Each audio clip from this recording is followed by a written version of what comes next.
말씀 보겠습니다. 자, 마가복음 강의 첫 시간입니다. 여러분 오늘 첫 시간 정말 잘 오셨어요. 첫 시간이 가장 중요하거든요. 자, 그래서 가장 중요한 마가복음 1절만 갖고 오늘 말씀을 한번 풀어보도록 하겠습니다. 자, 마가복음 1장 1절 다 같이 한 목소리로 합독하도록 하겠습니다. 시작. 하나님의 아들 예수 그리스도의 복음의 시작이라. 아멘. 다시 한번 할까요? 시작. 하나님의 아들 예수 그리스도의 복음의 시작이라. 아멘. 예. 하나님 살아계십니다. 살아계신 하나님, 우리 인생의 길이요 진리요 생명이시기 때문에 우리 모든 인생의 해답이 오직 예수 그리스도께 있는 줄로 믿습니다. 사랑하는 성도 여러분, 오늘부터 마가복음을 강의하며 복음의 시작이신 하나님의 아들 예수 그리스도에 대해서 함께 공부하기를 원합니다. 그 예수를 알고 있지만 그 예수로 말미암아 우리에게 찾아오는 은혜가 무엇인지, 그리고 그분만이 길이고 진리고 생명인지를 우리는 이번 마가복음을 통해서 함께 살펴보기를 원합니다. 그래서 마가복음 큰 주제를 제가 예수의 길이라고 하는 큰 주제를 잡고 이제 본문을 하나하나 강의해 가면서 소제목을 좀 가려고 합니다. 여러분, 신약 성경은 총 27권으로 되어 있습니다. 특별히 예수님의 행적을 기록한 성경이 바로 사복음서, 마태, 마가, 누가, 요한복음이 있죠. 성경을 분류할 때 이 사복음서를 이렇게 마태, 마가, 누가복음을 공관복음이라고 이야기합니다. 그 이야기는 다른 게 아니야. 그러니까 같은 관점으로 같은 내용으로 본다라는 거죠. 그러니까 함께 볼관, 그래서 공관복음이라고 얘기합니다. 그러니까 마태복음, 마가복음, 누가복음은 거의 대부분이 비슷합니다. 거의 한 93% 정도의 내용이 다 비슷해요. 근데 희한하게 요한복음만 이 공관복음, 마태, 마가, 누가복음하고 약 비슷한 게 8%밖에 되지 않습니다. 자, 그 얘기는 무슨 얘기일까요? 마태, 마가, 누가복음은 적어도 AD 65년에서 한 70년경에 이 세 복음서는 기록되어 있고, 요한복음은 한참 AD 90에서 95년경에 기록되어 있으면서 요한이 자기가 만났던 그 예수 그리스도를 설교 중심으로 기록했던 걸 보게 됩니다. 자, 그러니까 마태, 마가, 누가 이 공관복음은 우리가 너무너무 잘 알고 있는 우리 주님의 주 사역지 갈릴리 사역입니다. 그러니까 갈릴리에서 사역을 중심으로 한다고 했다는 것은 기적과 이적을 통해서 당신이 하나님 되심을 증거하는 사역을 했다라는 이야기죠. 그러니까 마태, 마가, 누가는 공관복음은 예수 그리스도의 사역 중심의 이야기를 기록하고 있다고 한다면, 요한복음은 예루살렘, 즉 성전이 있는 유대 예루살렘을 중심으로 거의 활동을 합니다. 그러다 보니까 예수님의 설교를 듣고 싶고 여러분들의 예수님의 이야기에 대해서 그게 도대체 무슨 내용인가를 알고 싶으면 요한복음을 먼저 읽으시면 됩니다. 우리는 물론 2023년부터 2024년까지 제가 72번을 통해서 요한복음을 했던 것을 봅니다. 아무튼 설교 중심으로 되어 있는 성경이 요한복음이고, 여러분들의 기적과 이적을 통해서 예수님을 만나고 싶다면 공관복음을 읽으시면 됩니다. 자, 어떤 분들이 이야기합니다. 그러면 왜 예수님의 복음을 하나로 통합해가지고 그냥 쓰지? 왜 마태, 마가, 누가, 요한복음 이게 4명이나 굳이 왜 필요하냐는 거죠. 왜 네 복음서가 예수님의 이야기를 하고 있느냐? 대부분 마태복음을 읽다 보면 마가복음에 있는 내용이 나오고 또 누가복음에 있는 나오고 또 요한복음에 있는 내용들 막 겹치는 거거든요. 왜 그러느냐라는 거예요. 여기에는 심오한 진리가 있습니다. 여러분, 여러분들이 저를 만일에 누구에게 소개한다면 우리 성도들이 저를 소개하는 거하고, 그다음 우리 주일학생들이 저를 소개하는 거하고 우리 청년들이 저를 소개하는 거하고 어때요? 똑같을까요? 좀 다를까요? 다르겠죠. 왜요? 관점, 보는 관점, 그게 다르기 때문입니다. 그러니까 성경을 예수 그리스도, 복음 되신 그 예수 그리스도를 우리에게 좀 더 입체적이고 좀 더 사실적으로 설명하기 위하여 하나님은 4명의 저자들의 그 관점, 물론 성령의 감동으로 기록되어 있지만 4명의 저자들이 보는 그 예수 그리스도의 관점, 그 다음에 그 복음서를 쓰는 독자의 배경층이 좀 다르거든요. 그러다 보니까 그 저자가 느끼는 그 예수 그리스도, 그 다음에 독자들에게 이 복음서를 통해서 예수를 알려고 하는 그 관점의 내용이 조금씩 달라요. 그러니까 이 4 복음서를 통해서 우리가 깨닫는 것은 다른 게 아니에요. 예수 그리스도를 좀 더 사실적이고 입체적으로 만날 수 있는 거죠. 왜냐하면 우리가 어떤 사건 사고가 터지면 신분들은 어떡합니까?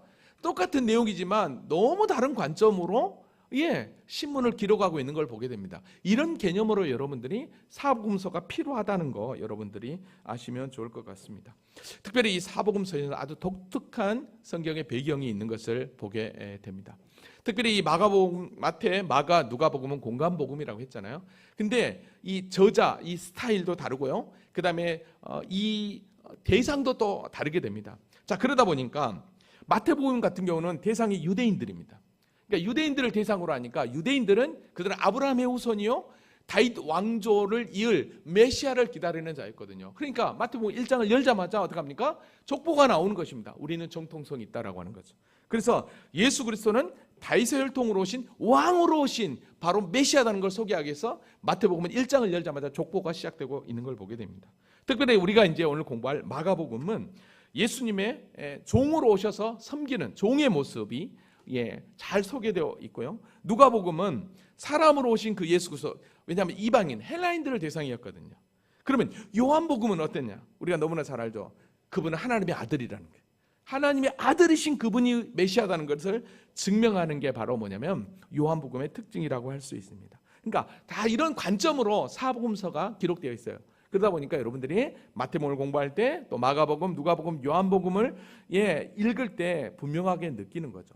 우리가 요한복음을 함께 공부해서 알지만 요한복음에는 과감하게 예수님을 표현하는 방법이 있었습니다. 바로 7대 표적과 7대 선언이었죠.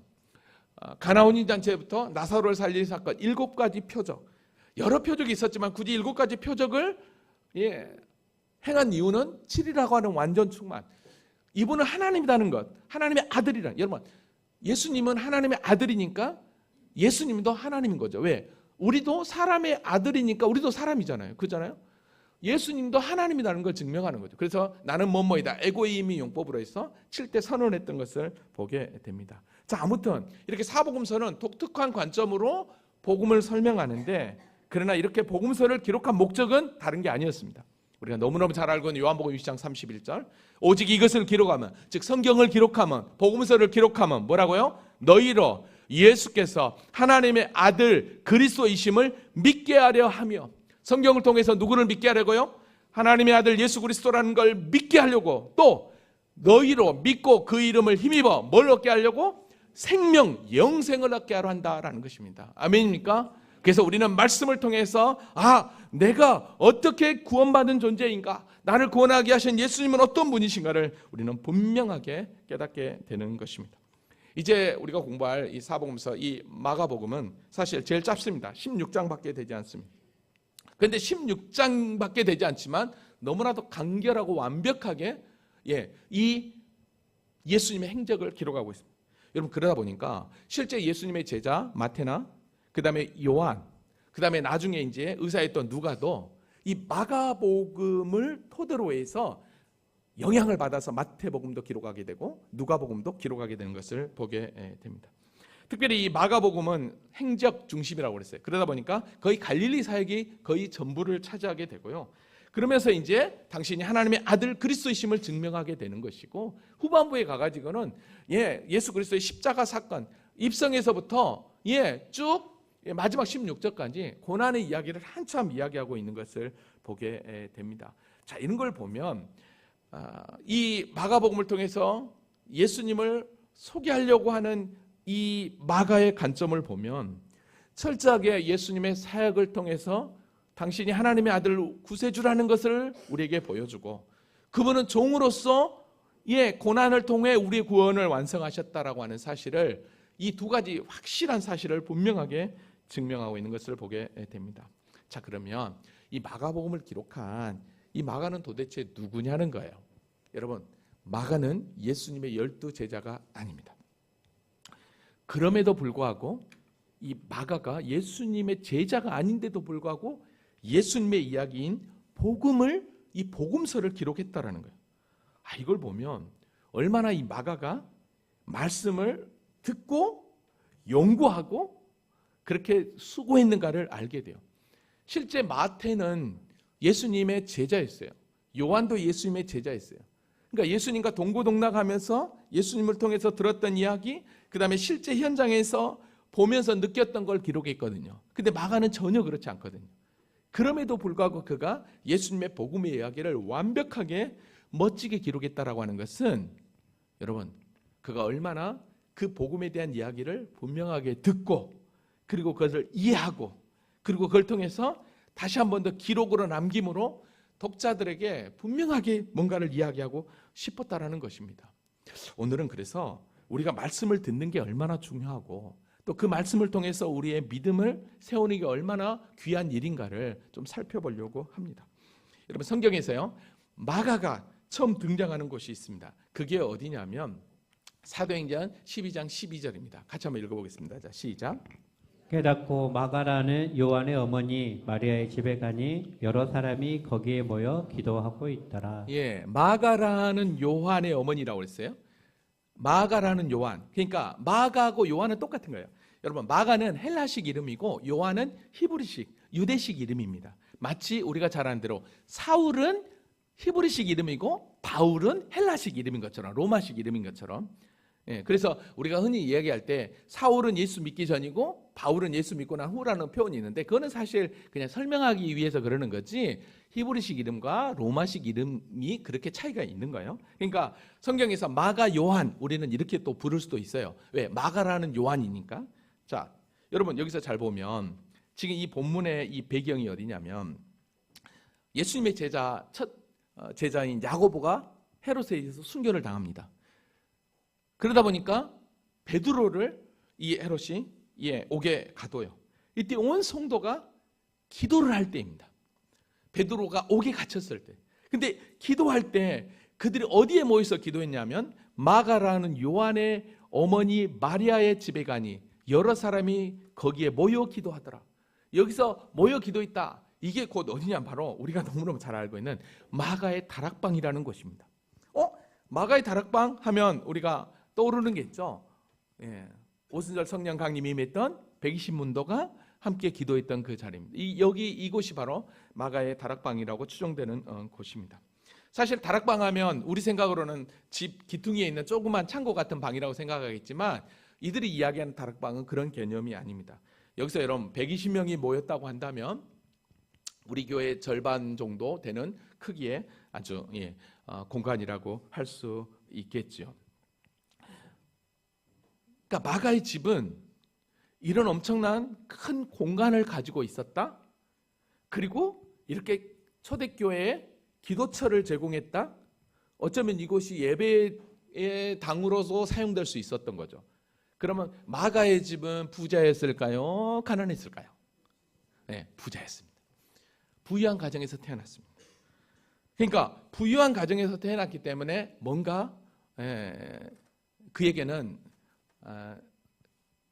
부유한 사람들보다 그러니까 고생을 한 사람보다 이 부유한 가정에 태어나면 뭔가가 좀 있어요. 좀 이따 그 이유를 여러분 한번 찾아보세요.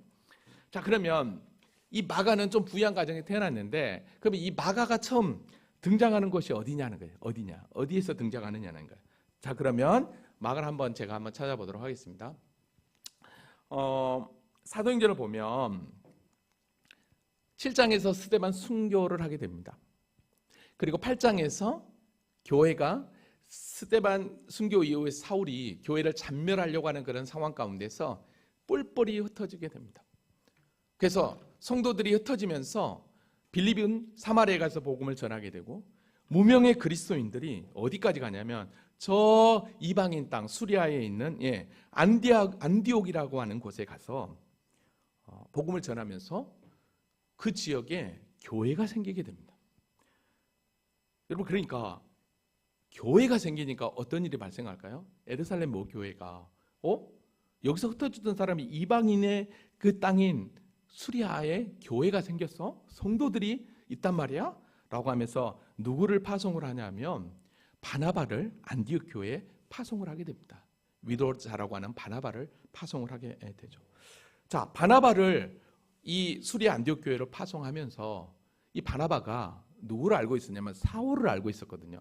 사울이 다메섹 도상에서 복음을 받아들고 그가 예수를 믿고 난 이후에 적어도 어디로 가냐면 3년 동안 아랍의 광야에서 훈련을 받고 약 10년 가까이 그의 고향 다소에서 살고 있었습니다. 그러니까 이 다소와 수리아 안디옥은 그렇게 먼 거리가 아니었습니다. 그러니까 바나바가 이 수리아 안디옥 교회를 파송을 하면서 그 위에 다소에 올라가서 사울을 데려오게 됩니다.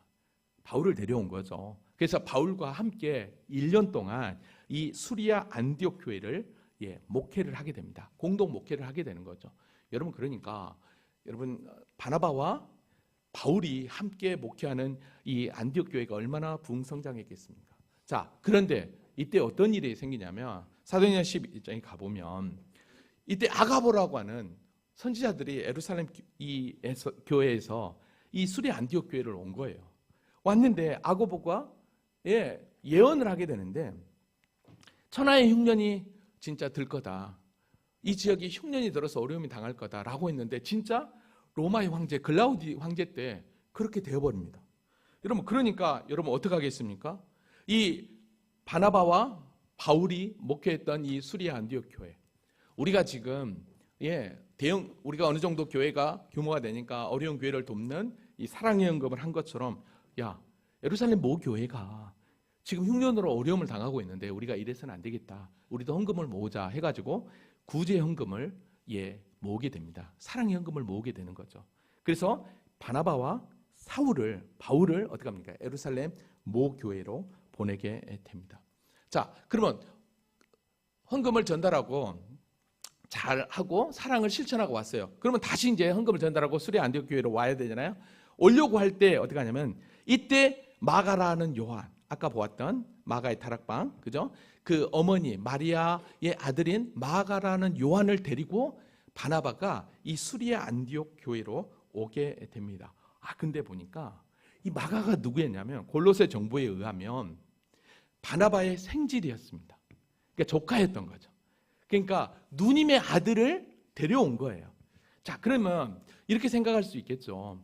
바나바가 예루살렘 교회에서 파송을 수리아 안디옥 교회에 받아서 거기서 목회를 하다가 구전금을 가지고 딱 왔을 때 누님 마리아가 딱 봤을 때 이제 와서 그냥 있겠습니까? 수리아 안디옥 교회에서 어떻게 사역하고 얼마나 부흥했는가 그런 간증도 했을 거 아니에요, 그죠? 선교보도 했을 거 아니에요?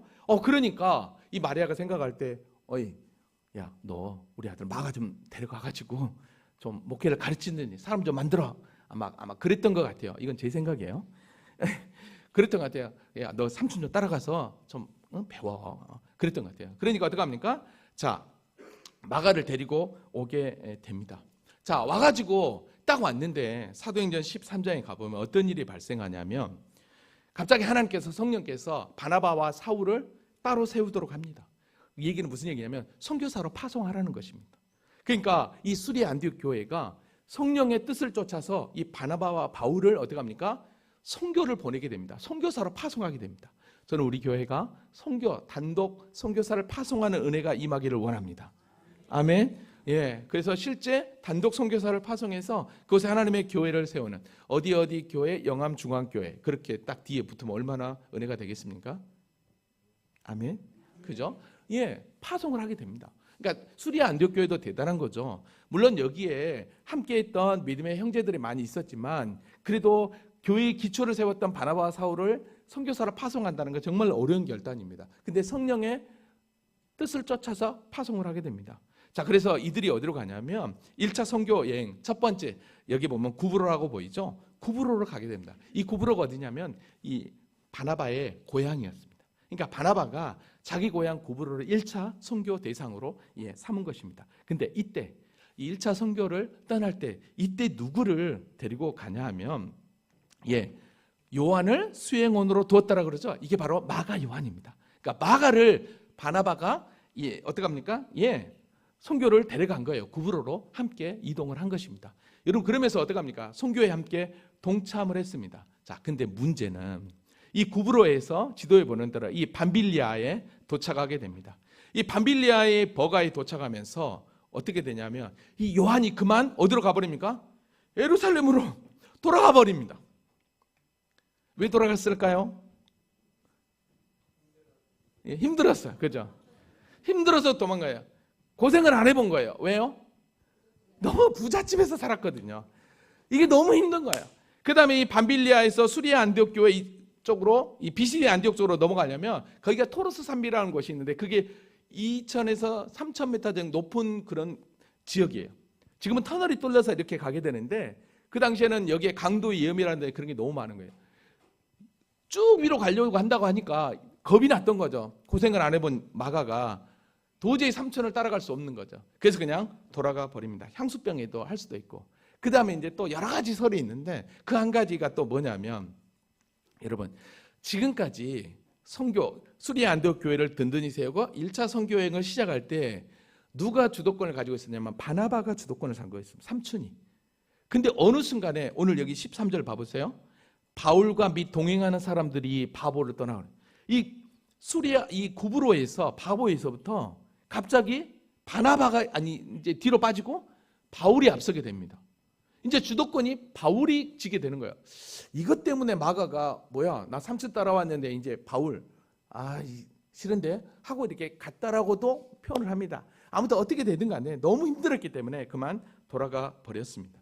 그러니까 자, 마가가 이렇게 선교에 동참하다가 이렇게 됐어요. 자, 근데 문제는 1차 선교 여행을 마치고 이 마가가 다시 또 어디에 등장하냐면, 바나바와 바울이 1차 선교 여행을 잘 마치고 야, 우리 다시 한번 더 1차 때 전도했던 그 현장으로 우리가 한번 다시 한번 가면서 돌아보면서 더 선교의 범위를 확장하자라고 의견을 모으고 그럽시다라고 했어요. 자, 근데 그때 바나바가 뭐라고 얘기하냐면, 어이 바울, 1차 때 돌아갔던 마가, 요한 지금 그때 엄청 후회하고 지금 내가 생각하니까 그때 따라가야 되는데 미안한 감이 있어서 2차 때 같이 가려고 하는데 좀 데려가자라고 했던 거죠.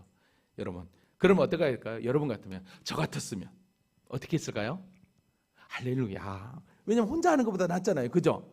근데 바울은 어떻게 하냐면 엄청 화를 냅니다. 밤빌리아에서 자기들을 떠나 함께 일하러 가지 않는 자를 데려가는 건 옳지 않다라고요. 그러니까 바울이 점점 믿음이 이렇게 커가는 것을 보면 여기서 알 수 있습니다. 그러니까 이거는 일 중심의 사람이라고 바울은 그래요. 근데 바나바는요, 위로자라는 뜻으로 그러지 않거든요. 정말로 그냥 위로하고 저처럼 인정 안 해도 됩니다. 그러는 거예요. 안 된다는 거예요. 여러분 어떻게 하겠어요? 이러면서 어떻게 하냐면 두 사람이요 대판 싸웁니다. 데려가지 말자. 아니 회개했다고 하니까 데려갑시다. 지금 잘할 거예요. 아니 그때 한번 나 안 돼, 안 봐. 그러고는 어떻게 하면 심히 갈라져 버립니다. 그래서 어떻게 하냐면 바나바는 어쩔 수 없이 마가를 데리고 구브로로 가게 되고, 그리고 나서 바울은 실라와 함께 2차 선교 여행을 떠나게 됩니다. 자, 근데 이때 마가 이야기는 없습니다. 근데 나중에 그럼 바울과 어떻게 됐느냐는 거예요.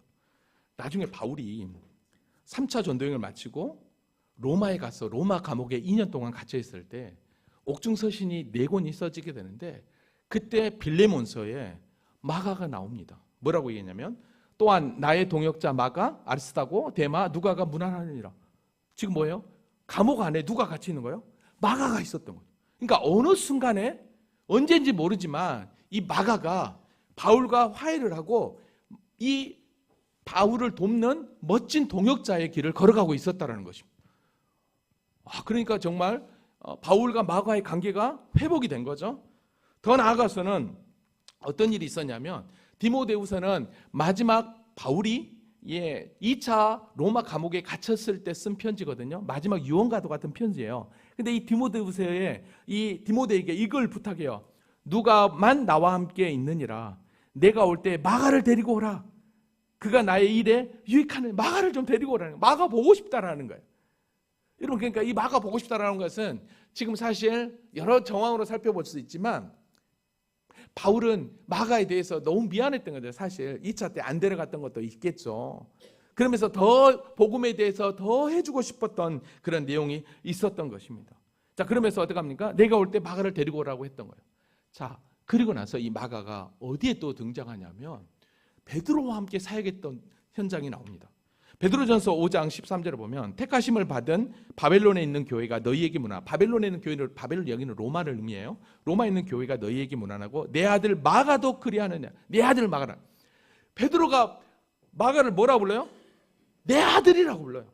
그러니까 마가가 얼마나 베드로를 아버지처럼 모시면서 사역을 했던 거예요. 여러분, 그러니까 잘 한번 생각해 보십시오. 바울을 통해서 복음의 메시지를 구약에 있는 성경과 함께 정확하게 공부를 했고, 또 베드로를 통해서 예수님의 모든 행적들을 어떻게 합니까? 듣고 또 알았던 거죠. 베드로와 함께. 여러분, 그러니까 여러분 한번 생각해 보세요. 이 마가가 이 복음의 이야기를 정립이 되는 거죠. 바울을 통해서. 바울은 가마리엘 문화에서 태어난 아주 멋진 유대 학자였잖아요. 그러니까 정확하게 유대 성경과 이 복음의 이야기를 딱 맞춰서 마가에게 가르쳤을 것이고, 베드로는 실제 예수님과 동고동락했던 그 모든 이야기들을 순간순간 해줬을 것입니다. 그때 어떻게 하겠습니까? 이게 정확하게 그려지는 거예요. 퍼즐이 맞춰지는 거예요. 마가가 생각할 때. 여러분, 그러니까 어떻게 합니까? 이 마가가 복음을 기록하는 데 있어서 결정적인 역할은 바로 이 베드로였던 거죠. 여러분, 그러다 보니까 마가복음 1장에서 베드로 그 제자를 가장 먼저 부르는 장면에서 베드로를 가장 먼저 1장부터 쓰고 있는 것을 우리가 알게 됩니다. 자, 근데요, 많은 학자 가운데 또 마가가 어디에 등장하냐면, 여러분, 마가복음 14장에 가보면 예수님이 잡힐 때 베개에 혼이불을 두르고 있다가 무리에 잡히니까 혼이불을 버리고 도망갔던 사람이 한 사람이 나옵니다. 근데 이 사람을 많은 학자들은 이야기할 때 마가라고 이야기합니다. 그러니까 이게 정확하지는 않지만 이게 실제 마가라고 한다면 이게 자신의 치부잖아요. 어머니를 통해서 예수를 알게 되고, 그 다음에 또 그의 집을 제공하면서 기도의 자리를 했다고 한다면, 근데 예수님이 고난을 받을 때 어떻게 될까 하다가 도망가 버렸다고 하는 내용이 마가였다고 한다면, 왜 마가는 여기다가 자기의 치부를 여기다가 기록하고 있을까라는 거예요. 이 말씀을 가지고 조금 묵상을 하는데 어떤 생각이 드냐면, 아, 그렇구나.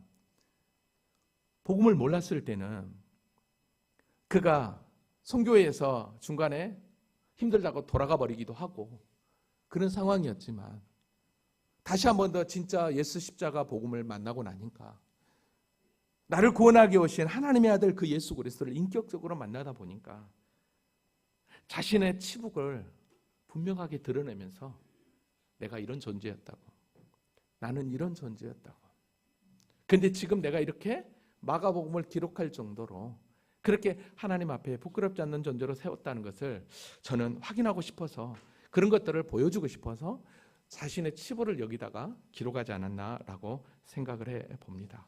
그래요, 복음은 사람을 변화시킵니다. 아멘입니까? 그러면 이 마가복음의 기록 배경을 잠깐 보면, 사실 이 마가복음은 언제였냐면 AD 65년에서 70년경에 기록됐다라고 이야기합니다. 로마에서 썼다라고 이야기를 해요. 근데 로마에서 썼는데 누구에게 이 독자가 누구냐면 로마에 살고 있는 이방인들을 대상으로 했다라고 이야기합니다. 자, 그러면 왜 이방인들 대상으로 로마에서 이 편지를 썼을까라는 거예요. 그건 다른 게 아닙니다.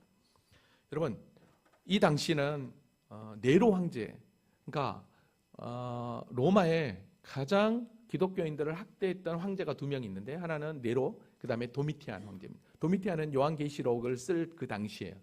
네로 황제인데, 이 네로 황제 이 기독교인들을 얼마나 핍박했냐면 AD 64년 7월경에 로마의 대화재가 일어나게 됩니다. 10일 정도 화재가 발생하게 되는데 로마가 14시간에 거의 타져버립니다. 14구역이 있는데 특별히 강북과 감남으로 나눠졌다고 이렇게 표현을 하고 있는데요. 이 강남 이쪽 지역에서 완전히 소멸되는데, 여기가 어떤 곳이냐면 바로 유대인들이 살고 있는 지역이 아니라 로마인들이 주로 거주하는 지역, 그 다음에 불타지 않는 지역이 유대인들이 거의 거주하는 이방인 지역이었습니다.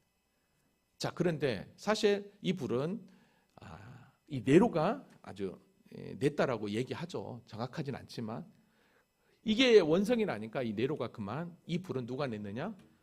유대인들, 기독교인들이 냈다. 왜? 기독교인들이 거하는 곳은 불 하나 타지 않았냐. 그래서 어떡합니까? 거기서부터 기독교인들을 어마어마하게 핍박을 합니다.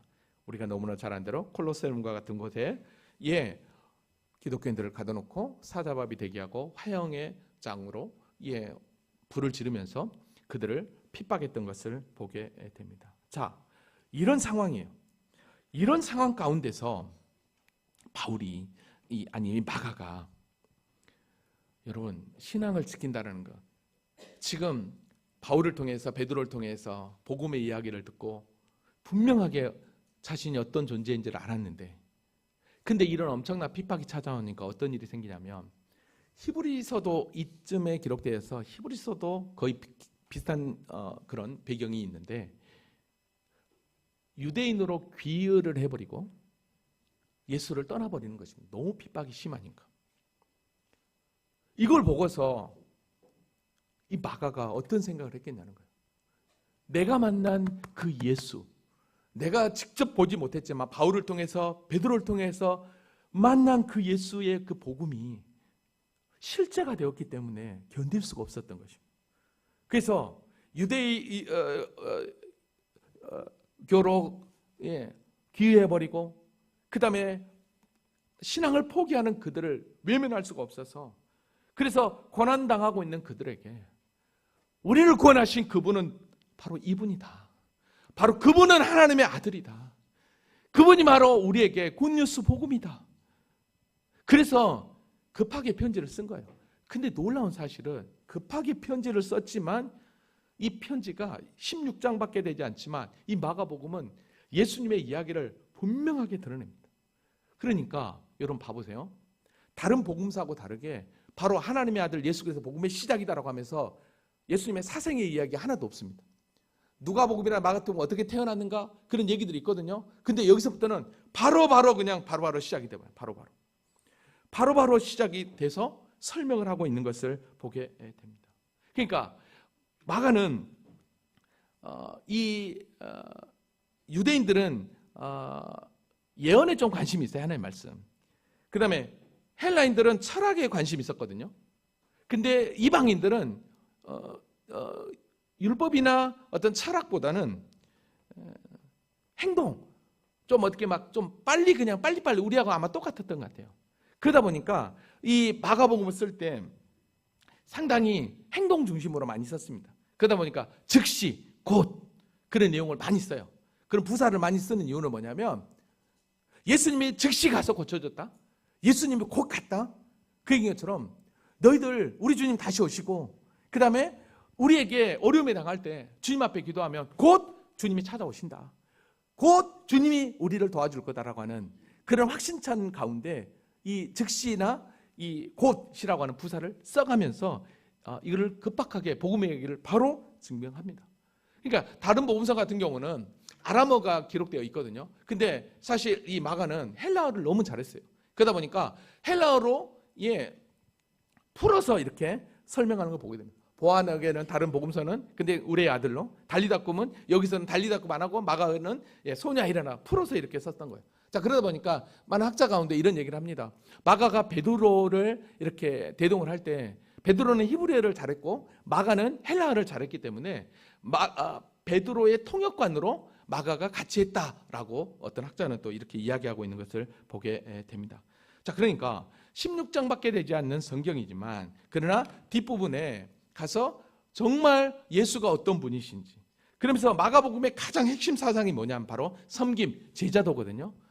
우리 주님이 섬긴 것 같이 하나님께서 친히 이 땅에 오셔서 우리를 대속해 주셨다라고 하는 이야기를 분명하게 기록하고 있는 것을 보게 됩니다. 자, 그러면서 가장 마지막 부분에 예수님의 그 십자가의 죽음과 함께 뒷부분에 뭐냐면 부활 승천까지를 이야기합니다.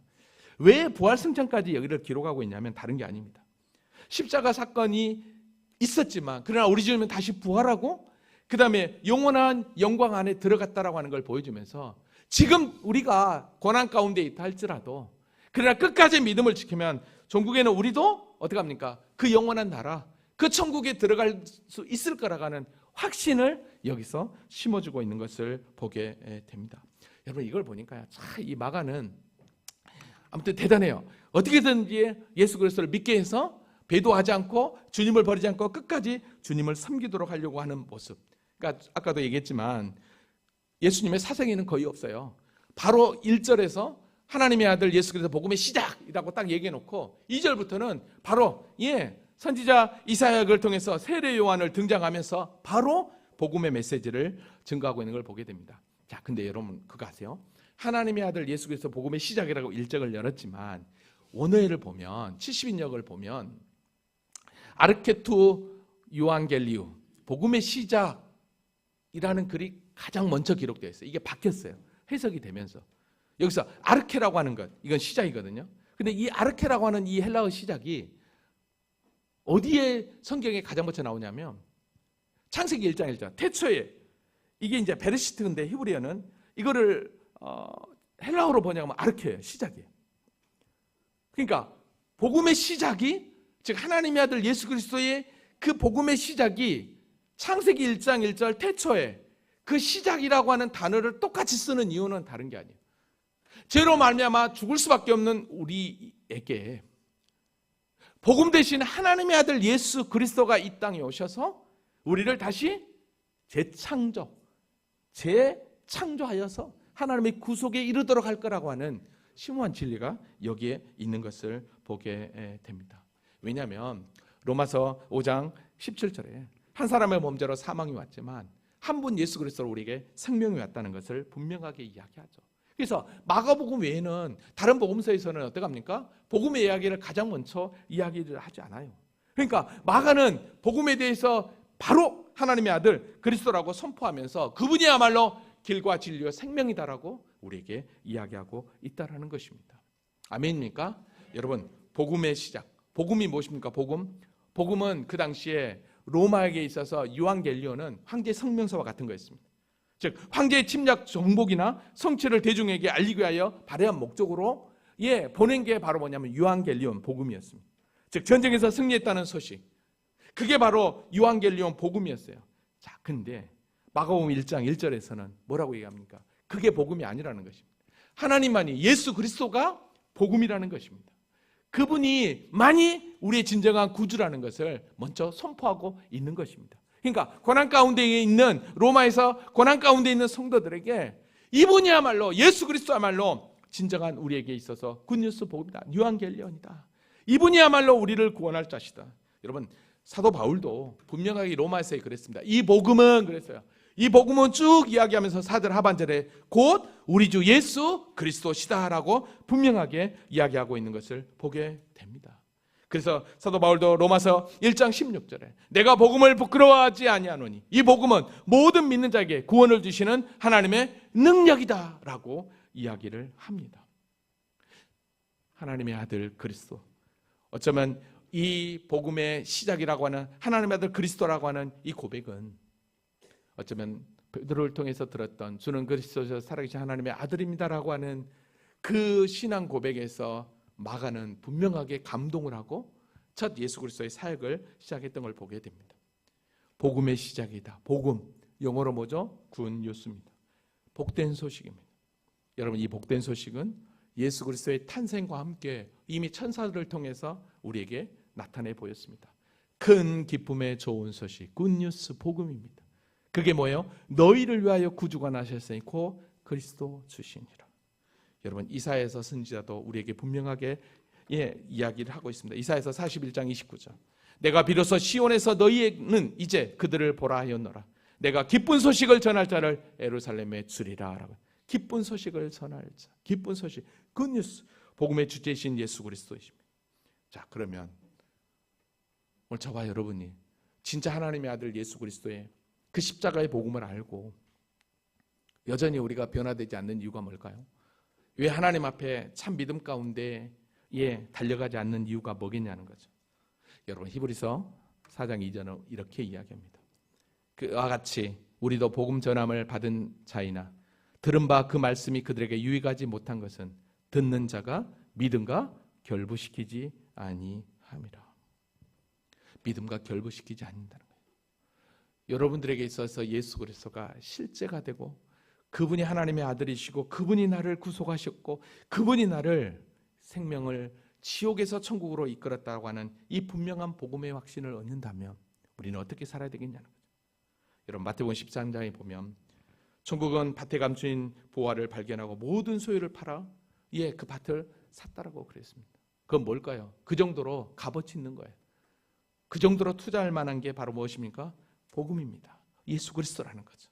로마서 1장 17절 복음에는 하나님의 의가 나타나서 믿음으로 믿음에 이르게 하나니 기록된 바 오직 의인은 믿음으로 말미암아 살리라 함과 같으니라. 그래요. 복음을 만난 자들은 끝까지 믿음을 갖고 사는 자인 줄로 믿습니다. 이 믿음이 저와 여러분을 승리한다는 거죠. 말씀을 정리합니다. 오늘 하나님의 아들 예수 그리스도의 복음의 시작이다.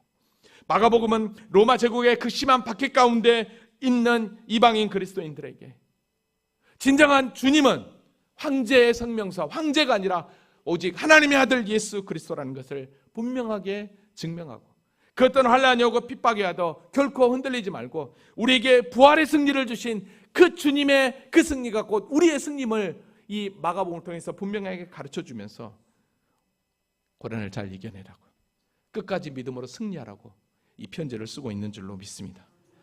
마가 역시 진짜 복음을 몰랐을 때는 소명에 흔들렸습니다. 그래서 돌아가 버렸습니다.